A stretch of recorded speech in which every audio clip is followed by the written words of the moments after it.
안녕하세요. 2월 26일 수요일입니다. 오늘은 고린도후서 3장 14절입니다. 그러나 저희 마음이 완고하여 오늘까지라도 구약을 읽을 때에 그 수건이 오히려 벗어지지 아니하고 있으니 그 수건은 그리스도 안에서 없어질 것이라. 아멘. 어제도 모세가 수건에 대한 이야기를 했습니다. 장차 없어질 것의 결국을 보지 못하게 하려고 모세의 얼굴에 수건을 썼다, 그 이야기였지요. 어차피 없어질 것인데 그거 잠깐 수건으로 가려서 시간을 좀 더 번다고 해서 그것이 무슨 유익이 되겠습니까? 어차피 없어질 것이라면 빨리 없애는 것도 방법이고요. 어차피 없어질 것이라면 빨리 그것으로부터 벗어나 자유함을 얻는 것도 좋은 방안이 될 것입니다. 그런데 사람이 얼마나 어리석은지 없어질 것인데도 불구하고 없어질 것인 줄 모르고 없어질 것에 사로잡혀서 생활하다 보면 자기도 모르는 사이에 없어질 것이 없어질 때 그 사람도 같이 없어지는 거예요. 그렇기 때문에 성경을 통해서 미리 이러한 내용들을 알고 대책을 세우는 것이 중요한 부분입니다. 어리석어지지 말자, 그거예요. 하나님의 사람으로서 하나님의 뜻대로 살고 하나님의 방법으로 살아가야지 자기중심으로 자기식으로 살아가면 그것은 어떠한 것도 도움이 되지 않는다는 말입니다. 하나님의 사람이 하나님의 것으로 살아야 된다는 거지요. 그리고 어차피 없어질 것이라면 빨리 거기에서 벗어나는 것도 방법이에요. 바울이 지금 율법에 대한 이야기를 하는 거잖아요. 의문에 속해 있는 그 율법, 그 구약에 속한 거, 거기에서 벗어나지 못하는 사람들이 예수님이 오셔서 부활 승천하시고 사도 바울이 고꾸라져서 회개하고 사도 바울이 지금 사도로서 활동하고 있는 이 시기가 되었는데도 불구하고 아직도 구약에서 벗어나지 못하는 사람들이 있었다는 거지요. 그런데 언제 그 사람들이 정신을 차리겠어요? 언제 제자리로 돌아오겠어요? 이게 처음에 안 되면 나중에서도 안 되는 거거든요. 그래서 바울은 왜 이렇게 그 장차 없어질 것에서 벗어나지 못하느냐 하면 그 이유를 오늘 본문에서 바울은 그렇게 말하죠. 그들의 마음이 완고하기 때문이다, 이겁니다. 완고하다는 거예요. 물론 옳은 것을 위해서 완고한 것은 주관이 되고 그의 어떤 정체성이 될 수 있어요. 그런데 시대가 바뀌었는데, 때가 바뀌었는데, 법이 바뀌었는데, 뜻이 바뀌었는데도 불구하고 여전히 지나간 것에 완고하게 사로잡혀 있다면 그는 망하는 길로 가고 있는 거란 말이에요. 그래서 바울은 그들의 마음이 완고하여 오늘까지라도 구약을 읽을 때 수건을 쓰고 있다는 거예요.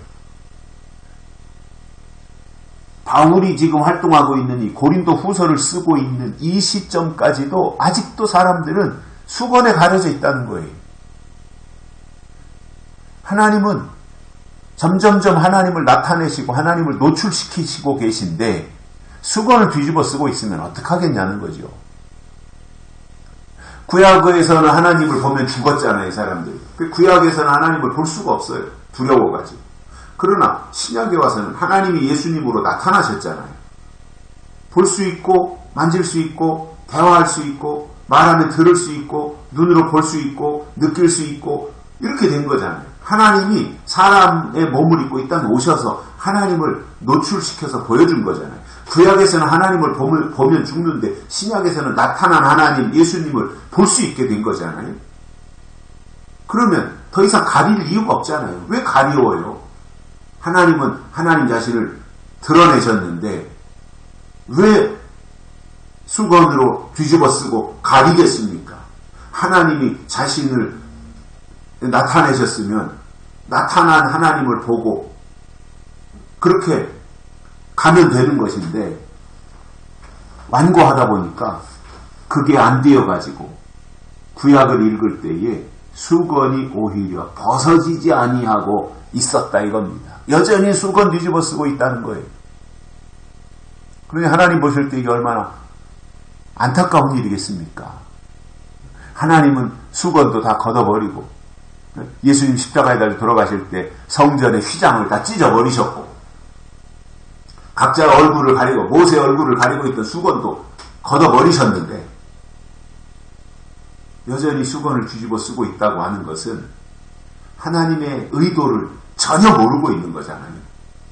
이게 하나님 앞에서 얼마나 안타깝고 참 어떻게 해볼 수 있는 방법이 없지 않습니까? 스스로가 마음이 완악해져서 마음의 문을 굳게 닫고 여전히 의문에 속해 있는 구약이나 읽고 있으면서 구약에 속한 사람으로 살아가고 있다고 하는 것이 얼마나 안타까운 거예요. 시대는 바뀌고 세상은 바뀌어서 신약이 되어가지고 지금 바울이 활동하는 시대가 되었는데 여전히 구약을 읽고 있으니 신약에는 관심도 없고 예수님에게 관심도 없고 이런 상황들이 바울 당시에 전개되고 있었으니 바울의 마음이 얼마나 안타까웠겠습니까? 하나님의 계획을 알아야 되고 하나님의 의도를 알아야 되고 그 방향으로 가야 되는데 거기까지 미치지 못하는 거잖아요. 그러니 이게 참으로 어떻게 인위적으로 할 수 있는 방법이 없잖아요. 사람을 깨우친다는 것도 그렇잖아요. 깨우친다는 것도 본인이 깨우침 받으려고 본인이 뭔가 배우려고 본인이 뭔가 습득하려고 해야 그게 되는 거지 본인이 마음을 굳게 닫고 아무런 외부로부터 영향을 받지 않겠다고 아주 빗장을 걸어 잠그고 있다면 어떻게 해볼 수 있는 방법이 없어요. 어떻게 깨우치겠습니까? 본인이 마음의 문을 굳게 닫고 있는데. 영적으로도 하나님의 새로운 역사가 나타나면 얼른 마음의 문을 활짝 열고 새로운 것을 받아들여야 되거든요. 그런데 우리나라 조선 초기처럼 일제 식민지 시대 끝나고 조선 초기처럼 사람들이 서양의 문화를 받아들이지 않고 그런 상황으로 가다 보면 하나님의 것을 얻을 수가 없는 거거든요. 그래서 얼굴 가리고 있는 이것이 빨리 벗어버려야 돼요.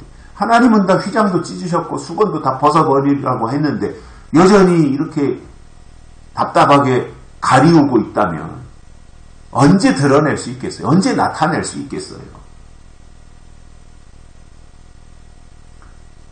그 가리우고 있는 수건은 한계가 있어요. 수건은. 그리스도 안에서 없어질 것이라 그랬으니까 구약에서 의문에 속해 있는 정죄의 직분 또는 율법 이것을 읽을 때에 그 장차 없어질 것인데 그 결국을 주목하지 못하게 하려고 수건을 얼굴에 쓰고 있었던 이 모세의 모습 이게 구약이니까 어쩔 수 없는 거죠. 그런데 그 수건은 결국 그리스도 안에서 없어질 것이잖아요. 예수님 오시고 나서는 수건은 없어지는 거예요. 율법은 없어지는 거예요. 왜냐? 수명이 다한 거죠. 그러면 새로 주신 하나님의 새 법 안에서 새로운 마음가짐으로 살아가야 되는 거잖아요. 그런데 바울 당시에 그러한 것들이 잘 안 되다 보니 바울이 안타까워서 이러한 것들을 지적하고 있는 이 모습들. 그래서 우리도 빨리 수건을 벗고 휘장을 찢고 담대함으로 하나님 앞에 나아가는 그 자세가 필요할 것입니다. 여기까지 하겠습니다. 고맙습니다.